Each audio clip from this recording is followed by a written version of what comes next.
¿Qué tal? ¿Cómo están amigos y amigas de esta comunidad?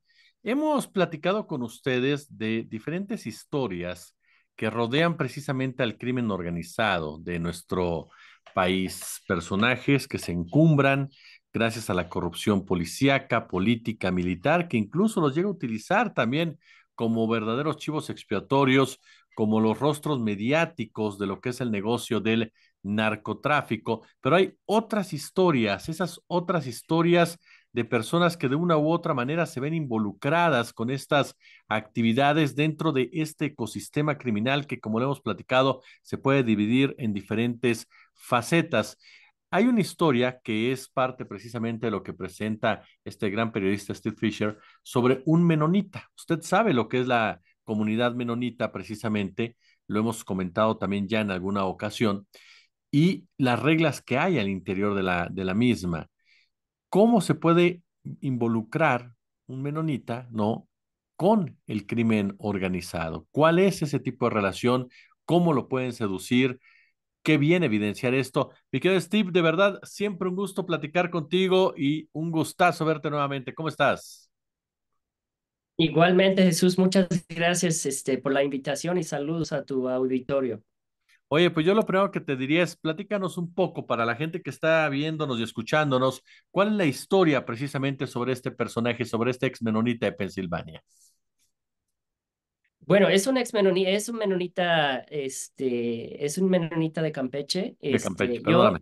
De hecho, no, tenías un dato correcto ahí. Yo soy un menonita de Mm. Pensilvania, digo, ex menonita, y puedo hablar un poquito de eso porque sí me ayudó a entrar a esta comunidad que teníamos mucho en común. Pero muchos yo creo que saben tal vez de los menonitas de Chihuahua y tal vez se sepa un poquito menos de los menonitas de Campeche, que hay miles de menonitas en esa área, tiene como por ahí de 12 colonias, creo por ahí 12 colonias. Y como sabe tu audiencia y como tú sabes, Jesús, la península de Yucatán es un lugar de mucho aterrizaje para aviones, digamos, de Colombia, ¿no? De tal vez de Venezuela, de otros lados, para el crimen organizado. Es el punto de aterrizaje en México, muchas veces. Y ahí los menonitas, a través de los últimos décadas, han estado talando árboles, muchos, muchos árboles, tienen miles y miles y miles de hectáreas de campos de soya, de sorgo, de maíz, todo eso. Y pues el narco empezó a ver que pues ahí se podía poner una buena pista clandestina, ¿no? Estos grandes campos se prestan mucho a eso. Y llegamos al personaje de mi nota. Él empezó a tener amistades en 2009. Se hablaba de que él tenía varias deudas y con esas deudas pues se acudió a unos amigos de la inframundo, ¿no? Para ayudarlo y dijeron, está bien, pero tú también nos vas a ayudar. Y poco a poquito se fue entrando, pero el momento muy, muy, muy importante para este personaje se llama Franz Kauenhofen. Fue cuando su esposa tenía unas operaciones médicas delicadísimas y muy caras. Em, y él se empezó a endeudar. En la comunidad menonita, en Las Flores, de donde es Franz Kauenhofen, tenían un fondo para emergencias y lo apoyaban mucho, pero él gastó hasta $500,000, digamos, tendría que hacer el cambio, ¿no? En pesos, pero es muchísimo dinero y lo cortaron. Entonces él, con estas operaciones que tenían que seguir haciendo para su esposa en Mérida, unos 4 horas de donde vive, pues estaba buscando por todos lados qué podría hacer y pues tenía estos enlaces tal vez no tan fuertes en el momento con el narco y eh, empezó a ir más y más, empezó a ayudarlos a aterrizar aviones Learjet, así doble turbina, ¿no? Así de lujo, llenos de cocaína. Y estamos hablando ahora sí en como 2015, 2016. Llegamos a 2018 y el señor Kaunhofen tiene, eh, ya está mucho, mucho más metido en él, ¿no? Em, y hay un problema. Tiene lo que es un teléfono inteligente, un smartphone. Y esto es prohibido en la comunidad porque se supone que el diablo está, el teléfono está posesado, no sé si se puede decir así, o controlado por el diablo. Sí, es controlado por el diablo este teléfono y por Que como ende, poseído, en pocas si uno palabras, lo ¿no? tiene, anda, exactamente, exactamente. Y si uno lo tiene, se transfiere a la persona esa maldad y tú vuelves un agente de Satanás haciendo, aterrorizando a los santos de la tierra, del mundo, ¿no? Así, haciendo destrozos. Entonces, pues obviamente con eso, pues sí era prohibido, porque pues ¿quién quiere eso, no?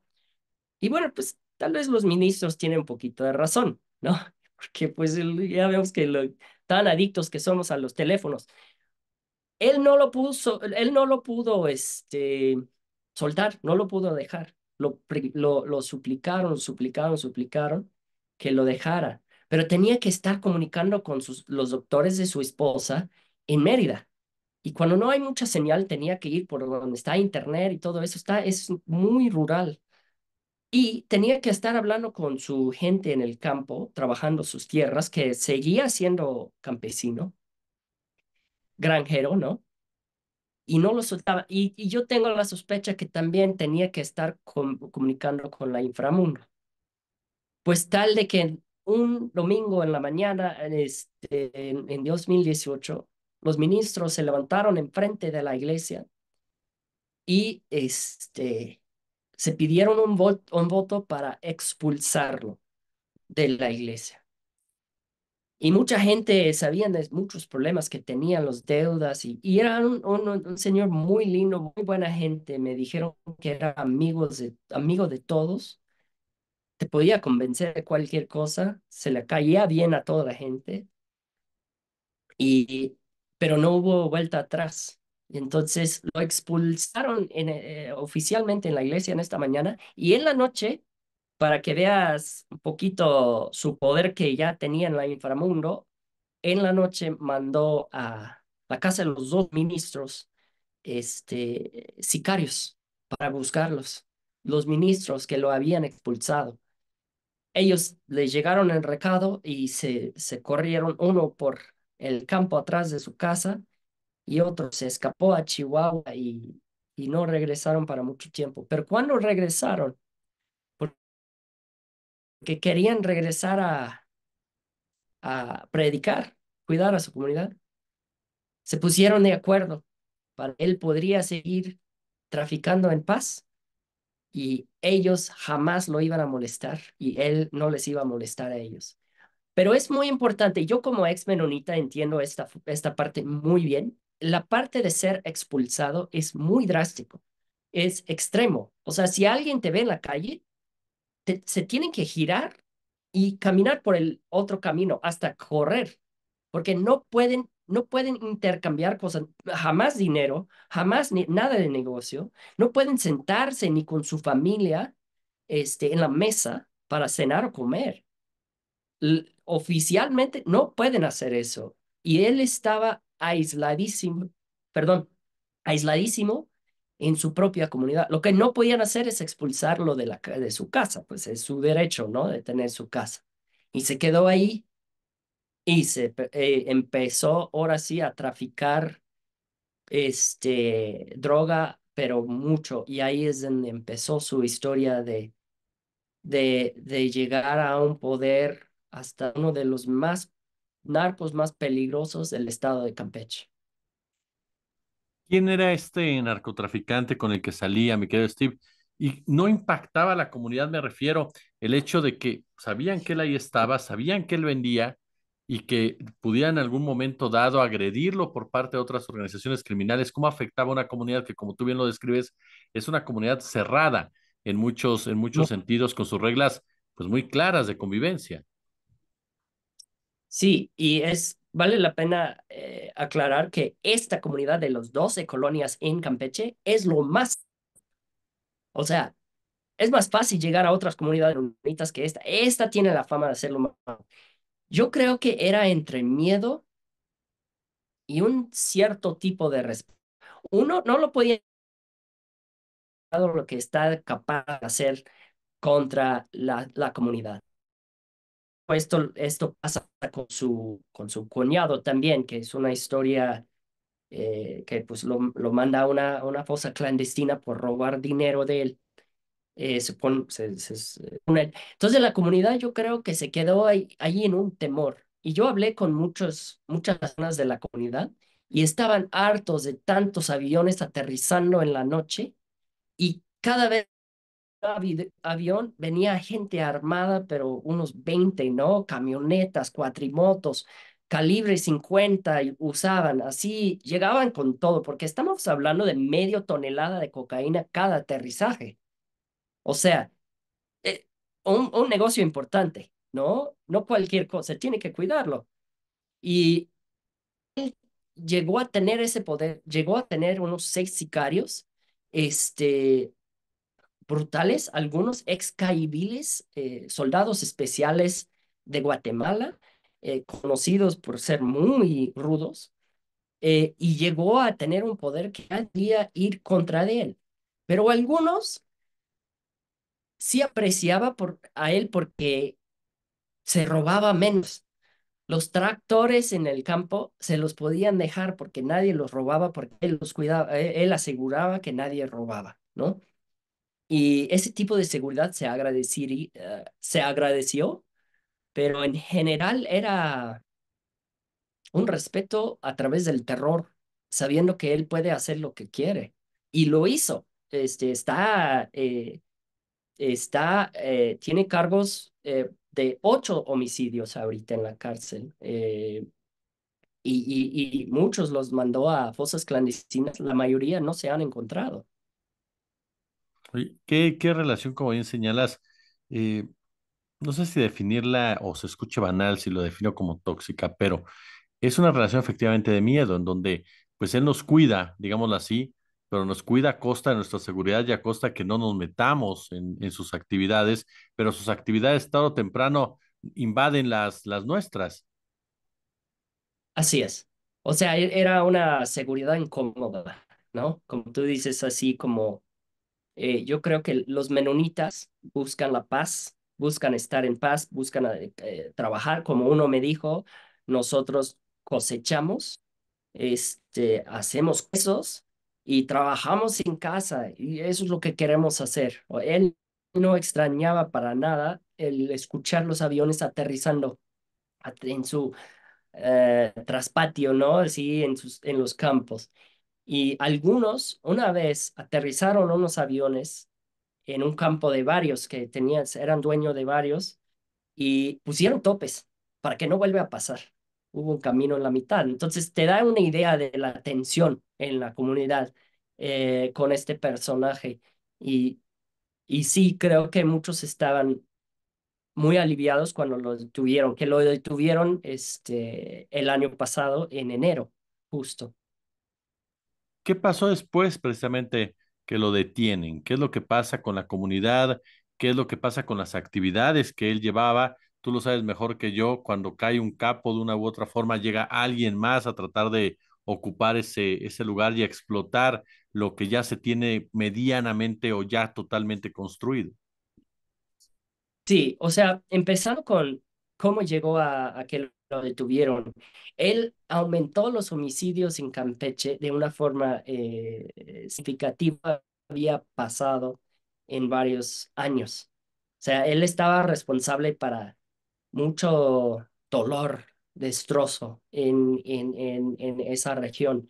Segundo, y esto es una teoría mío, eh, salió en los Sedena Leaks, donde salieron 6 terabytes, ¿no? De información sobre el ejército de México, correos electrónicos y todo eso. Pues ahí, en un informe de inteligencia del ejército, antes que el presidente López Obrador iba a viajar a Campeche, hicieron un avance, ¿no? Un mapeo de la situación en Campeche. Y él estaba ahí como uno de los 5 narcos más peligrosos del, del estado. Y cuando eso salió, yo creo que, o sea, ellos dijeron, está aterrizando, están aterrizando aviones ahí donde en su comunidad, está traficando cocaína y todo eso. Creo que ahí es donde tal vez empezó los días contados de Franz Kauenhofen, ¿no? Por, por haber sido expuesto y varios periódicos regionales sí sacaron una nota al respecto. Y se sabía dónde estaba el señor.